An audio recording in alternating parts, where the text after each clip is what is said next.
Hey guys, this is Mark with WTPO Oklahoma. I have my co-host here. This is Jeana. Say hello, Jeana. Hello. Today we're just going to kind of just chop it up. Jeana and I, we just got some issues that we've been seeing a lot on Facebook and just going on without the city. And one of the first things I kind of want to just jump into, Jeana, is the Iron Gate issue. We saw in the news over the past week and a half that Iron Gate was denied their right to be able to relocate based on the Pearl District didn't want them there.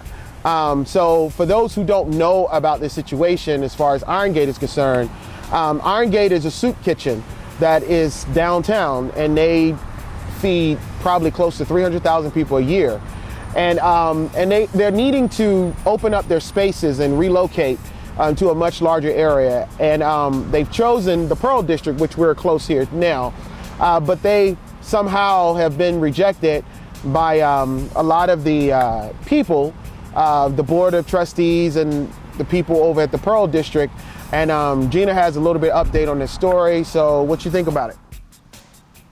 I think that the only reason why they denied it is because they just do not want Iron Gate in their neighborhood.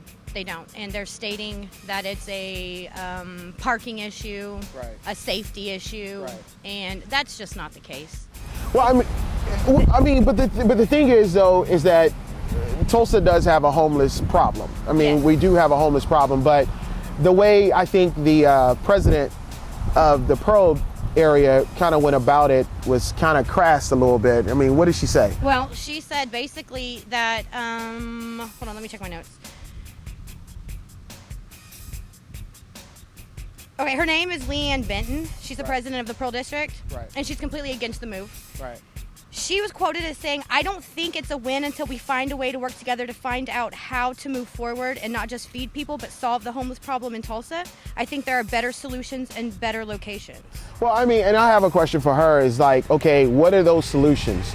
You know, exactly. I think we have a lot of problems. I mean, it's easy to point out the problem, but actually, what is the solution? Let's actually, is she really committed to allowing this to happen? I mean, it's totally humanitarian. It's a nonprofit organization. I mean, it seems like a win-win situation. She's not just against the move to her Pearl District. She's against the mission altogether. She was also quoted as saying the kitchen isn't good for the Pearl District or Tulsa. Well, that's kind of sad. Well, hopefully, you know, we'll get her on the program and kind of get her side of the story. But I would like to know her better locations and her better solutions and locations that she's stating there are. So what are they? Because the Iron Gate it took like 18 months, over a year. Right. They looked in, they consulted with architects. Right. They looked at about 27 different locations, right, and this seemed to be a good spot. And this is not just about homeless, because Iron Gate also helps people who are disadvantaged because they give away groceries. Oh yeah. So you don't necessarily have to be homeless. It's just people who are at a disadvantage too. Yes. And the location that they finally decided on in the Pearl District, right, has already 3 of the 4 intersections are already zoned appropriately, right, for the soup kitchen to carry on. Right. And it's, you know, right next to, it's completely accessible to bikes and walking. There's a bus stop right there, and there is parking. But we're a city that cares, though, right? Right. Okay, so moving on. Here's another big issue that we need to hash out here. Earlier, maybe I think yesterday or day before yesterday, there was an audit that was done by internal sheriff department, Tulsa County Sheriff Department here locally. Right. They did their own audit internally, and they found that they had 50 reserve deputies out of, I think, about 120. About 50 of them had records that was deficient or was missing, and they have not released that information. So it's kind of interesting because these are reserve deputies and they will not release this information, but they are being held on the streets to protect our public safety. And it's almost seemed, Jeana, and we all know what happens when these reserve deputies Absolutely. don't have the proper training, that's why we are where we are today. Absolutely. I mean, with the unfortunate killing of Eric Harris, we saw how Bob Bates was not properly trained back in 2009. I mean, but I believe that the public should know exactly, you know, who are these people, and it should be public knowledge. It should. Would you agree? It should be. Yeah, and we hope that the sheriff department will at least release those information and release those names, because it's very important for us to know that as citizens, concerned citizens, because you're putting public safety at risk when you're saying that these people are deficient. But you notice how they played it down. They said, oh, well, they're saying it's a minor violations, minor issue. Minor violation. But if you were on your job and I had a minor violation or whatever, we get reprimanded, or we would say, hey, you have to clean that up, or you can no longer work here anymore. Right. I know. I'm pretty sure, you know, pizza delivery restaurants don't look at record keeping of driver's license and insurance verifications as a minor issue. Right. If they're not turning in their insurance verification and their driver's license, they're not driving. Absolutely. They're not making money. So why are these deputies allowed to patrol, to do what they do when their certifications aren't where they need to be? I don't know. I hopefully that they will at least release. But what we've seen at the sheriff department locally has just been silence, just crickets. You know, they haven't silence and people. You know, it's almost as if they don't owe the citizens any type of information at all. And we just also heard that the sheriff stated that he will not have the reserve deputy program up and running for the state fair. Right. Yeah, because of all these issues that are going down, you know, that's happening. So we also see how the attorneys for that fought against us in the whole grand jury petition. Oh, yes. They also came out with their July bill. However, the public has not seen it, and they're citing attorney-client. There's some things that the public doesn't need to see, but they're redacting things. But unfortunately, we need to know what that bill is, because taxpayers are going to pay that bill. Yeah. You know, once again, we're footing it, but we're not allowed to know what the bill is. Absolutely. But we're paying for it. Where's the transparency?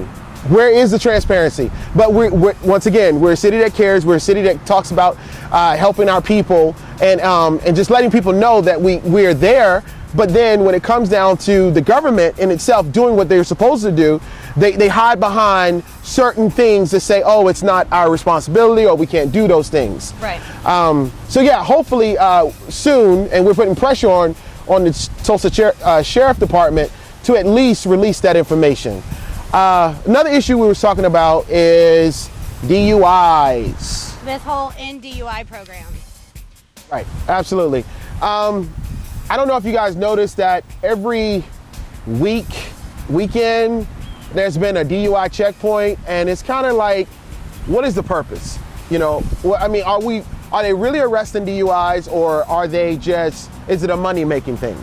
You know? I think it's a money-making thing.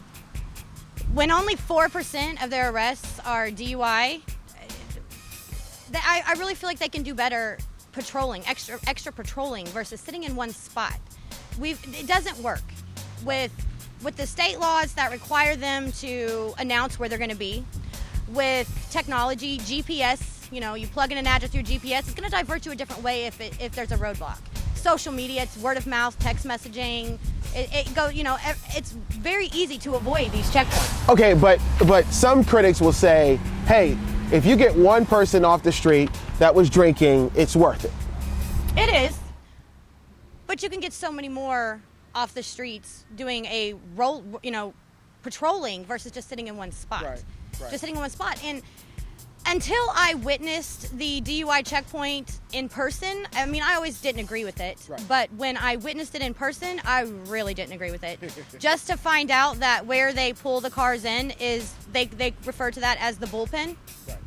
If you out there don't know what the bullpen is, that's receiving in the jail. Right. So if that doesn't scream what their mindset is going into these DUI checkpoints, I don't know what does. Yeah, and it just seems like, unfortunately, it just seems like a moneymaker. I mean, because they're giving people citations, and I mean it's profit for the city and also for the county. Yeah, and it's a completely unconstitutional, going against the Fourth Amendment. It is. Unfortunately, in when was it? 1990. Yeah, 1990. The Supreme Court ruled it is legal. This is okay for them to do, but they didn't say that it was constitutional. Right. They didn't. Right.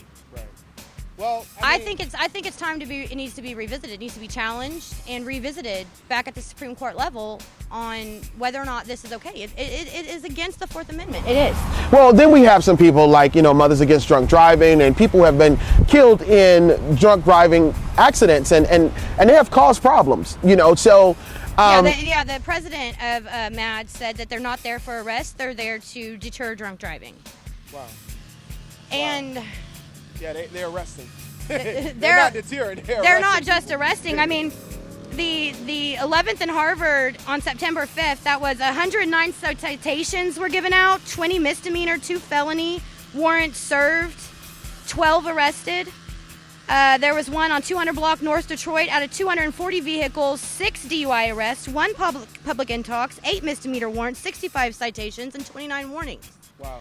Immediately when they get pulled into what they're calling the bullpen, they are automatically running these tags, running their driver's license. They're not under any suspicion. So There's no reason for all this information to be going through the system. And this past week, it was like every other car that was pulled over. Right. So it's like 50% of their cars were actually got either a citation or some type of arrest or something of that nature. Right. Yeah, it's crazy. I mean, this stuff is going on right here. And this is one of the things that I urge all the people who are watching this and share this video, is that you have to be involved. I mean, you have to be involved no matter what. If you don't speak up and make your name known, you got to be involved. Well, guys, this is all we have for today. I mean, we're going to be giving you some of these video blogs, and we're out here in the park. It's nice out here. What you think? It's really nice. It's I mean, in Tulsa, we don't have 90-degree weather plus, so I encourage you guys to get out and do something productive. There's a lot of things that you can go and get and just get involved. If you have any questions, you can hit us on our website, and we also have t-shirts. So follow the link in the description, and peace out. Bye.